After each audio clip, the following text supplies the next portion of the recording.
ഛത്തീസ്ഗഡിലെ അറസ്റ്റും വേട്ടയാടലും ഒരുപോലെ വേദനിപ്പിക്കുന്നതാണ്. അറസ്റ്റിലായ കന്യാസ്ത്രീമാരുടെ ജയിൽവാസം ഇനിയും നീളും.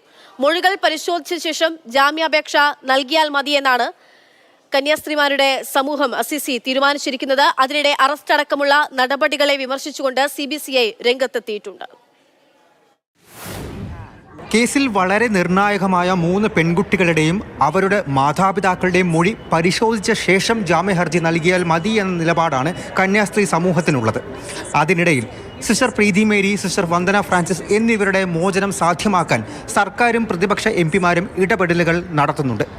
പക്ഷേ ഗുരുതരമായ വകുപ്പുകളാണ് ഇരുവർക്കുമെതിരെ ചുമത്തിയിരിക്കുന്നത് എന്ന് FIR-ലെ വിശദാംശങ്ങൾ വ്യക്തമാക്കുന്നുണ്ട്.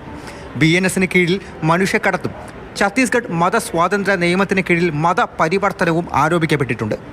കോടതിയുടെ പരിഗണനയിലുള്ള വിഷയം ആയതുകൊണ്ട് ന്യൂനപക്ഷങ്ങളുടെ നേരെ നടക്കുന്ന പീഡനങ്ങളിൽ പ്രതികരിക്കാനില്ല എന്ന് പറഞ്ഞ് കേന്ദ്ര ന്യൂനപക്ഷകാര്യ സഹമന്ത്രി ജോർജ് കുര്യൻ ഒഴിഞ്ഞുമാറി.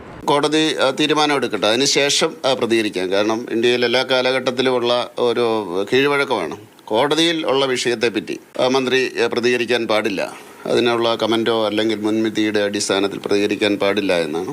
അറസ്റ്റ് ചെയ്ത നടപടിയിൽ വിമർശനവുമായി മതസ്വാതന്ത്ര്യം നഷ്ടപ്പെടുത്തുന്നുവെന്ന് ആരോപിച്ച് CBCI പ്രസിഡന്റ് മാർ ആൻഡ്രൂസ് താഴത്ത് രംഗത്തെത്തി. ചിലർ പറഞ്ഞത് സിസ്റ്റേഴ്സ് വേഷം മാറണമെന്നാ.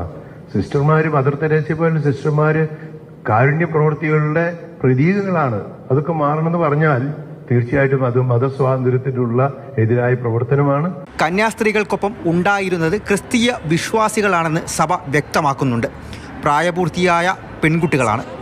സമ്മതപത്രവും ഉണ്ടായിരുന്നു. വൈകാതെ ജാമ്യഹർജി നൽകുന്ന നടപടികളിലേക്ക് കടക്കുമെന്ന് സഭ അറിയിച്ചു. മാതൃഭൂമി ന്യൂസ്, ഡൽഹി.